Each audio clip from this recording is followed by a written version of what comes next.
उड़ा दिया, जिसमें 10 जवान हमारे देश में 10 जवान शहीद हो गए हैं। नदीम हमारे साथ लगातार बने हुए हैं, एक बार फिर से चलेंगे नदीम के पास। नदीम, इससे पहले जब 2 साल पहले इस तरह की घटना हुई थी तो 350 से 400 नक्सली ऐसे थे जिन्होंने सुरक्षा बल पर हमला किया था। इस बार कुछ जानकारी मिल पा रही है, कितनी संख्या में थे? क्या बहुत बड़ी संख्या में नक्सलवादी आए थे हमला करने? देखिए, अगर एग्जैक्ट उनकी संख्या जो है इस वक्त जो है उसकी आधिकारिक कोई पुष्टि नहीं हुई है जी। कि कितने की संख्या में नक्सली वहां मौजूद थे।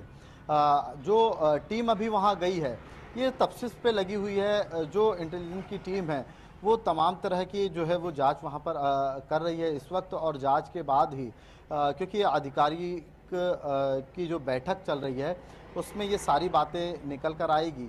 तो कितने की संख्या में नक्सली वहां पर मौजूद थे जो है उसकी पुष्टि उसी वक्त जो है वो होने की संभावना रहता है।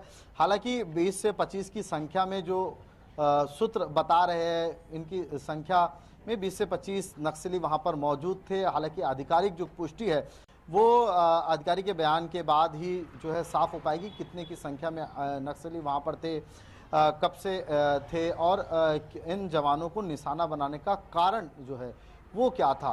क्योंकि ये जवान तो जो है रूटीन के गश्त पर निकले हुए थे, क्योंकि टीओसी चलने के दौरान जो है पुलिस विभाग जो है वो अलर्ट रहता है, और इस दौरान पतझड़ के वक्त ये मालूम होता है कि नक्सली तमाम घटनाओं को अंजाम देते हैं। क्योंकि इससे पहले भी छत्तीसगढ़ में जितनी घटनाएं अंजाम हुई हैं दिए हैं वो ऐसे पतझड़ के मौसम पे ही जो है वो देते हैं। ताल मेटला कांड की अगर हम बात करें, वो बात करें रविंद्र चौबे के साथ जो वीके चौबे के साथ जो घटना हुई थी उस नक्सली घटना की बात करें तो हमने लगातार जो घटना देखी है तमाम बड़ी घटनाओं को वो इस दौरान पतझड़ के मौसम पर जो है वो घटना को अंजाम देते हैं, और फिर उन्होंने इसी मौसम को जो है अनुकूल, क्योंकि नक्सली इस मौसम को अपने लिए अनुकूल मानते हैं।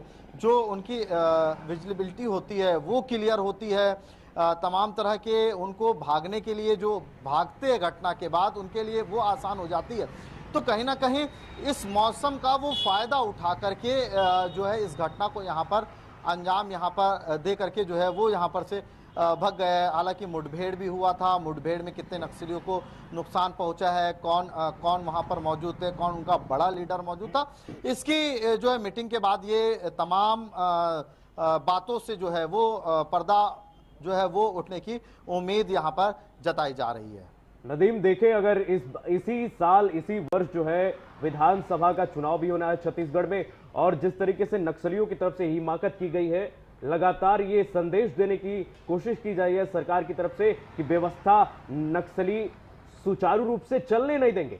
तो इस तरीके से देखा जाए तो सरकार को भी एक अलर्ट मोड पर रहना चाहिए, और चुनौतियां लगातार सरकार की बढ़ रही हैं क्योंकि एक तरफ चुनाव है और दूसरी तरफ ये हमले।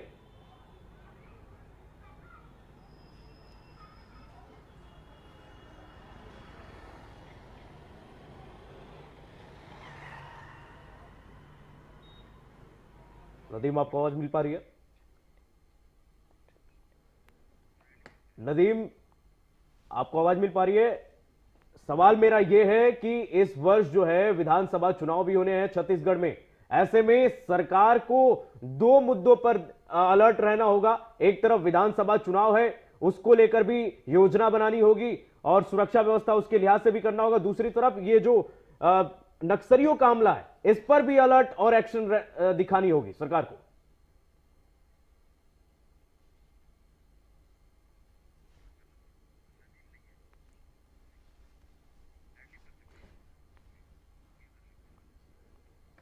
नदीम के पास फिर से चलेंगे, लेकिन ये खबर हम आपको एक बार फिर से बता दें, और एक ये भी आपको बता दें कि गृह मंत्री अमित शाह ने इस पूरी घटना की जानकारी ली है और हर संभव मदद का भरोसा दिया है। हालांकि नक्सलवाद को लेकर हमेशा केंद्र सरकार की तरफ से एक बजट मुहैया राज्य सरकार को जरूर कराया जाता है, और साल दर साल इस जो बजट है इसके अमाउंट में इजाफा भी किया गया है। लेकिन अभी तक नक्सलवाद की समस्या से राज्य सरकार को छुटकारा नहीं मिल पाया है और इसका खात्मा अभी तक नहीं हो पाया है। और अब इस मामले पर राजनीति भी शुरू हो गई है, ट्विटर वॉर इस पर शुरू हो गया है। पूर्व मुख्यमंत्री रमन सिंह ने भूपेश बघेल पर हमला करते हुए यह भी कहा है कि किस तरह से इसका खात्मा किया जाएगा और क्या ये योजनाबद्ध तरीके से किए जाने का सही तरीका है? रमन सिंह ने बघेल पर हमला बोला है, ये कहा गया है कि ये, और साथ ही निंदा भी की है इस पूरे हमले की। ये कहा गया है कि नक्सलियों का जवानों पर इस तरह से हमला किया जाना एक कायराना हरकत है। लेकिन इस हमले के बाद भी भूपेश बघेल यही कहते हैं कि इसका खात्मा किया जाएगा और इसके बाद एक और बड़ा हमला हो जाता है, यानी कि कोई ठोस कदम नहीं उठाया जा रहा है। इस पर राजनीति भी पूरी तरह से शुरू हो गई है। तो इस वक्त ये बड़ी खबर हम आपको बता रहे हैं, अमित शाह ने बातचीत की है मुख्यमंत्री भूपेश बघेल से इस बड़े नक्सली हमले पर, और लगातार सियासत भी इस पे गरमा रही है और लगातार हमले किया जा रहा है विपक्ष की तरफ से कांग्रेस की सरकार पर, छत्तीसगढ़ की सरकार पर, कि आखिर चूक कहां हुई। तो आपको बता दें, मुख्यमंत्री भूपेश बघेल ने इसी बीच ट्वीट करके श्रद्धांजलि भी दी है। बिल्कुल, और कीर्तिमान देखा जाए तो छत्तीसगढ़ में सबसे ज्यादा नक्सल प्रभावित इसे माना जाता है। और यहाँ पर इस तरह के 8 इस तरह के जिले हैं जो सबसे ज्यादा नक्सल प्रभावित। और बीजापुर में तो पिछले 2 साल में हमने देखा है जिस तरह की हरकतें हुई हैं वहां पर नक्सलियों की तरफ से। बीजापुर ऐसा है, सुकमा, बस्तर, दंतेवाड़ा, कांकेर, नारायणपुर, राजनांदगांव और कोंडागांव, ये ऐसे इलाके हैं जहां पर नक्सल प्रभावित इलाका माना जाता है और सबसे ज्यादा इनके आतंक से खौफजदा है ये जिले। बिल्कुल, लगातार इन जिलों में जो, जैसे कि मैंने पिछले बताया आपको कि टीओसीसी ऑपरेशन इनकी तरफ से चलाया जा रहा है, लगातार ये ऑपरेशन चला रहे हैं, नक्सली हमला लगातार इनका तेज होता जा रहा है इन जिलों में, क्योंकि इन ऑपरेशन में इनका काम रहता है कि लगातार लोगों को प्रभावित करना, अपनी तरफ खींचना। और टीओसीसी जो ऑपरेशन है इसी को दिखाने के लिए ये किया जा रहा है, नक्सली कर रहे हैं कि ये हम लोगों को अपने पास जो है प्रभावित करके खींचे। तो टीओसीसी ऑपरेशन इनका जो है, इसको लेकर ये मुद्दे लगातार उठ रहे हैं कि कैसे इनको खत्म किया जाए, और सरकार भी इस पर लगातार ठोस कार्रवाई कर रही है। लेकिन कहां चूक हुई है, सबसे बड़ा सवाल ये। बिल्कुल, और छत्तीसगढ़ में नक्सलियों से ज्यादा आम लोग मारे गए हैं और उससे भी ज्यादा जो देश को नुकसान हुआ है वो हमारे जवान। इन 10 सालों में 3722 नक्सली हमले हुए हैं और 489 जवान हमारे शहीद हो गए हैं। गृह मंत्रालय ने 2021 में ये बताया था लोकसभा में कि 10 साल में 2020 तक, यानी कि छत्तीसगढ़ में 3722 नक्सली हमले हुए हैं और 489 जवान हम अपने खो चुके हैं। यानी नक्सलवाद का जड़ से खात्मा कितना जरूरी है इस वक्त देश के लिए, हमारे जवानों की सुरक्षा के लिए। ये बहुत ही बड़ा अहम प्रश्न है कि लगातार बजट भी इसके लिए एक अलग से रखा जाता है, पूरी कोशिश भी की जाती है, सरकारें बदलती हैं, लेकिन स्थिति जस की तस रहती है। नदीम हमारे साथ एक बार फिर से जुड़ गए हैं, नदीम के पास चलेंगे। नदीम, ये कहना कि आतंक नक्सलवाद को जड़ से यहाँ पर खत्म कर दिया जाएगा, कितनी बड़ी चुनौती माना जाए। हालांकि साल दर साल हम सरकार तो बदलते हुए देखते हैं, लेकिन नक्सलवाद से जुड़े जो खात्मे की जो तैयारियां की जाती हैं, योजनाएं बनाई जाती हैं, वो कहीं धरी की धरी नजर आती हैं।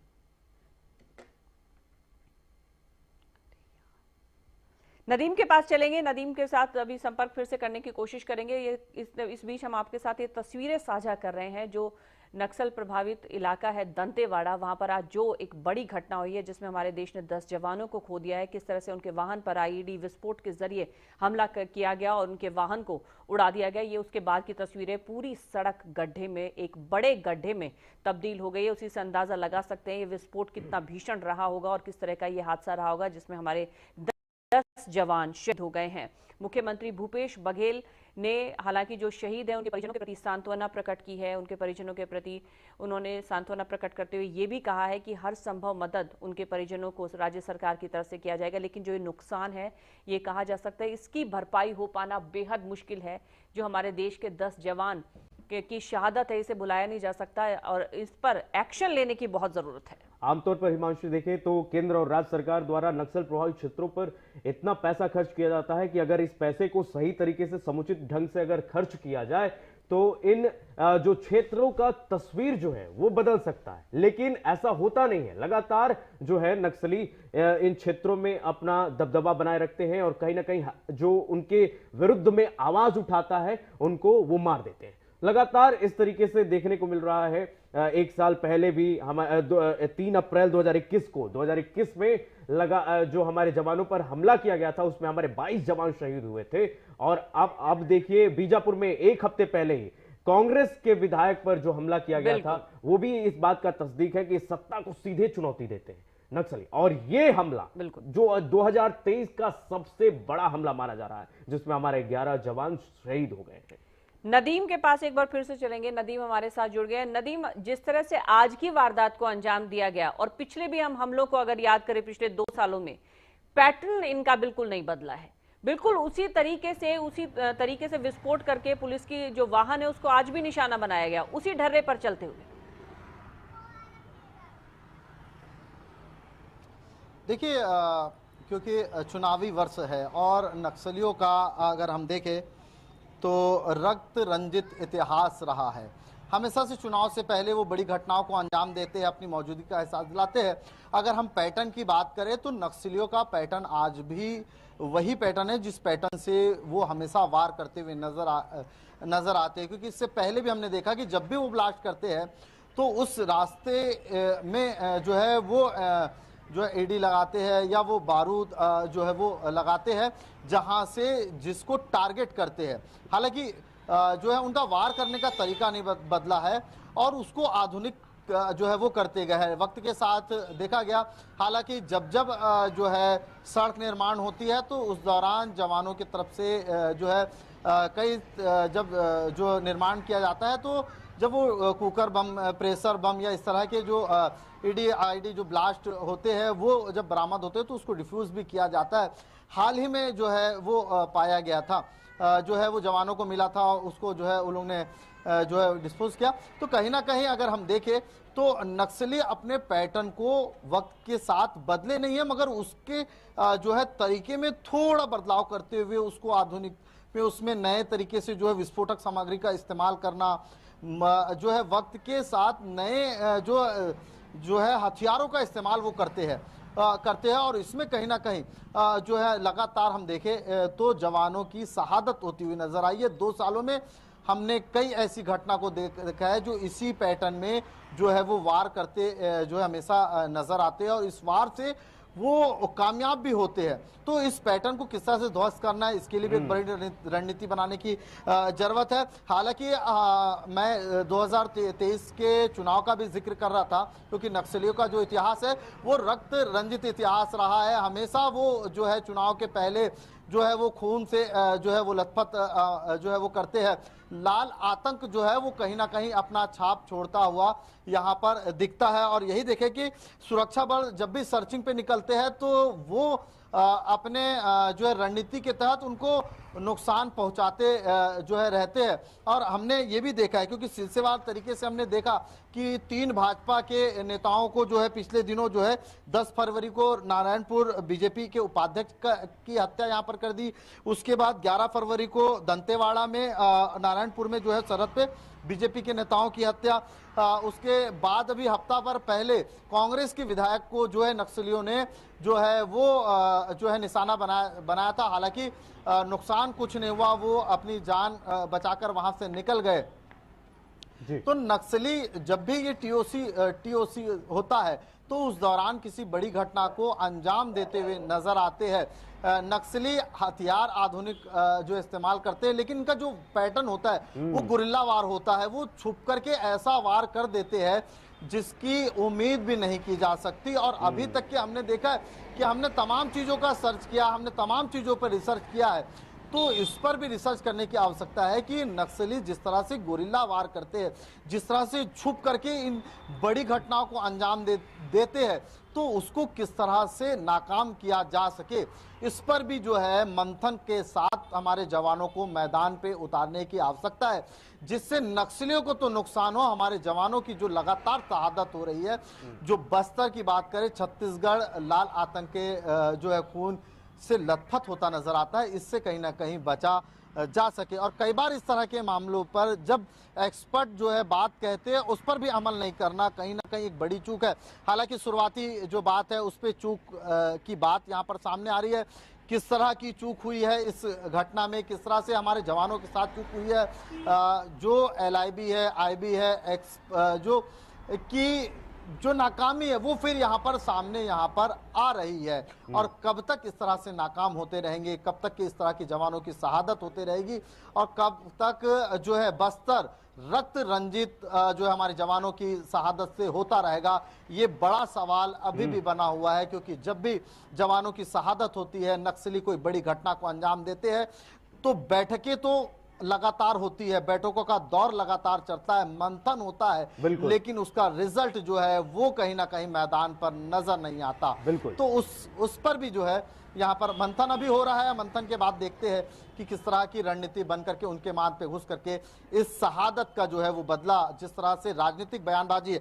हालांकि इस घटना के बाद राजनीतिक बयानबाजी भी चालू हो गई है। पूर्व मुख्यमंत्री डॉक्टर रमन सिंह का भी बयान यहाँ पर निकल के आया है। उन्होंने ट्वीट के जरिए ये कहा है कि दंतेवाड़ा की नक्सली घटना में शहीद हुए DRG जवानों को शहीदों को श्रद्धांजलि दी है। वहीं कहा है कि कांग्रेस की भूपेश सरकार की नीतियों पर यहाँ पर प्रश्न उठाते हुए कहा कि भूपेश बघेल के पास लड़ने की कोई नीति नहीं है।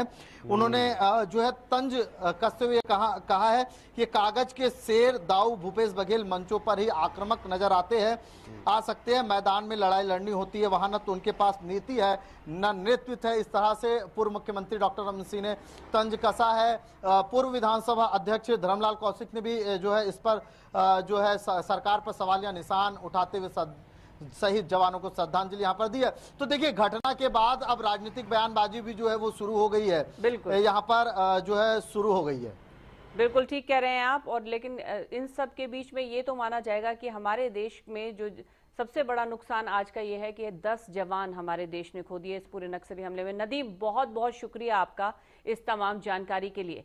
तो योजनाबद्ध तरीके से जिस तरह से पहले पुराने पैटर्न से नक्सली हमला करते थे, ठीक उसी तरह से घात लगाकर अरनपुर के जंगलों में इस वारदात को अंजाम दिया गया। और जो वाहन है जवानों के, उसको निशाना बनाया गया, जिसमें हमारे देश के 10 जवान शहीद हो गए हैं और इस वाहन को चलाने वाले ड्राइवर की भी मौत की खबर सामने आ रही है। हालांकि केंद्र की सरकार की तरफ से अब पूरा ये इस तरह का वादा किया गया है कि राज्य सरकार को हर संभव मदद दी जाएगी ताकि नक्सलवाद को जड़ से खत्म किया जा सके। और तुरंत एक्शन लेने के लिए वहां पर अतिरिक्त सुरक्षा बल की भी तैनाती की गई है, फोर्स भेजी जा रही है ताकि जल्द से जल्द एक्शन लिया जाए। इस वक्त एक अहम मीटिंग हो रही है जिसके बाद सभी तथ्य और सभी जो जानकारी है वो खुलकर सामने आएंगे। मेरे सहयोगी कीर्तिमान का भी बहुत बहुत शुक्रिया इस पूरे कार्यक्रम में जुड़ने के लिए। और इसी के साथ इस बुलेटिन में फिलहाल इतना ही। आप चलते रहिए समय के साथ। सारा प्रणाम।